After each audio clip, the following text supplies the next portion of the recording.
नमस्कार बंधुरा अनीज होम किचेने सकलके जानाई स्वागत। आज आमार किचेने की रान्ना बान्ना हलो सेटाई तोमादेर साथे शेयर करछि। এই যে প্রথমেই গরম ভাত আর তার সাথে একটু মসুর ডাল সেদ্ধ করে নিয়েছি, কাঁচা লঙ্কা, একটু রসুন, কাঁচা সরষের তেল আর লবণ দিয়ে ডালটা সেদ্ধ করা আছে। পরে খাওয়ার সময় একটু পেঁয়াজ কুচি ছড়িয়ে নেব। আর তার সাথে আজকে রান্না হবে চিকেন। আজ করব গন্ধরাজ চিকেন। এটাকে মরিচ চিকেন বা লেবু মরিচ মুরগিও বলে। চিকেনটাকে প্রথমে ম্যারিনেট করে নিতে হবে।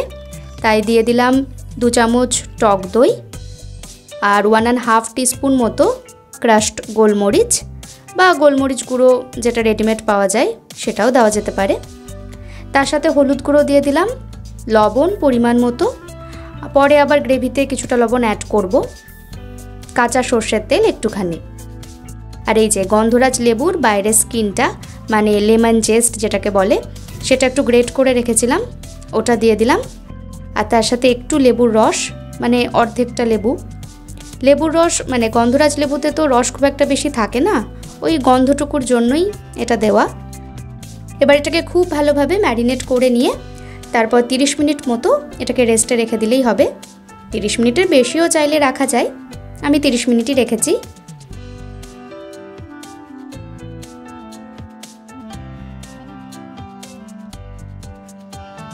চলে এলাম, এবার রান্নার বাকি প্রসেসটা স্টার্ট করব।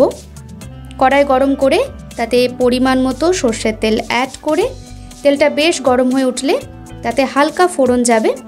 ফোড়নে একটু দারচিনিটা মানে একটা দারচিনি ভেঙে দিয়েছি, তার সাথে 2-3টে লবঙ্গ আর ছোট এলাচ। রান্নাটা ভীষণ লাইট, মানে ফোড়ন থেকে শুরু করে মশলাপাতি সব কিছুই খুবই লাইট, ভীষণ সাটেল একটা টেস্ট আসে। ফোড়নটা সাতলে এতে প্রথমে পেঁয়াজটা ভেজে নিতে হবে। সামান্য একটু লবণ দিয়ে দিলাম যাতে তাড়াতাড়ি নরম হয়ে যায়। খুব বেশি লাল করে পেঁয়াজটা ভাজবো না, একটু জাস্ট লালচে গোলাপি হওয়া অবধি এটা ভেজে নেব। আর এটা হতে হতে আমি এদিকে একটা পেস্ট বানিয়ে নেব।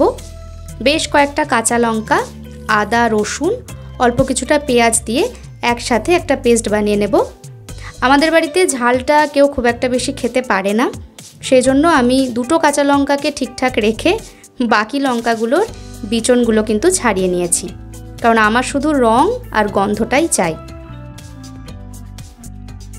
এই যে এবার মশলাটা অ্যাড করে দিলাম। খুব ভালোভাবে এটাকে কষিয়ে নেব যতক্ষণ না পর্যন্ত এর জলটা মরছে, রসমেলটাও চলে যাচ্ছে, আবার রংটাও চেঞ্জ হয়ে যাচ্ছে।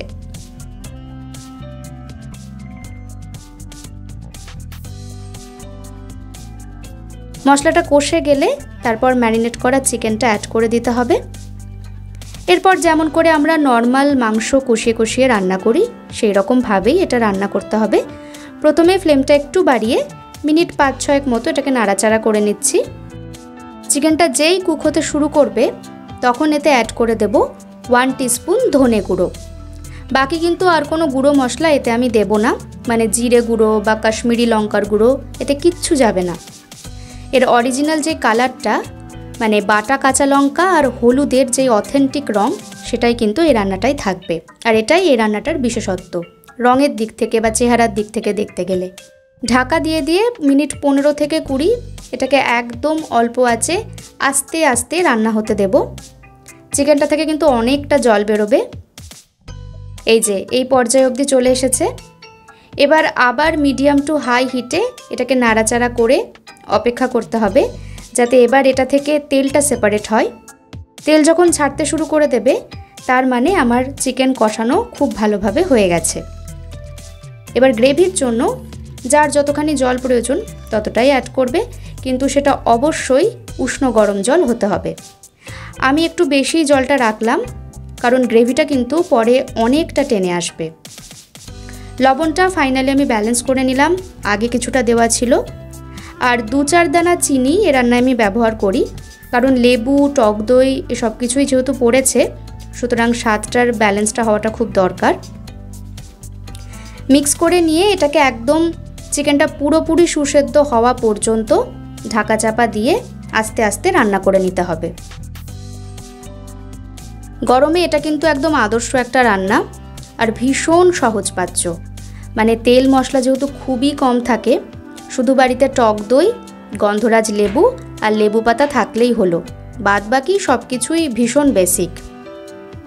রান্না মোটামুটি হয়ে গেছে।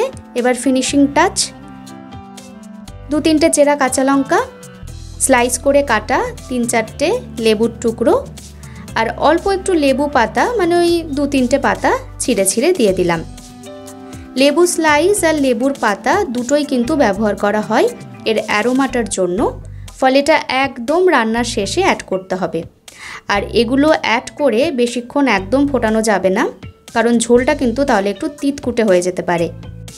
জাস্ট 30 থেকে 40 সেকেন্ড মতো এটাকে একটু নাড়াচাড়া করে নিয়ে তারপর একদম গ্যাসটা বন্ধ করার আগে অল্প একটু গোলমরিচ গুঁড়ো বা ক্রাশড গোলমরিচ ছড়িয়ে সঙ্গে সঙ্গে এটাকে ঢাকা চাপা দিয়ে রেখে দিতে হবে স্ট্যান্ডিং টাইমে মিনিমাম 15 থেকে 20 মিনিট।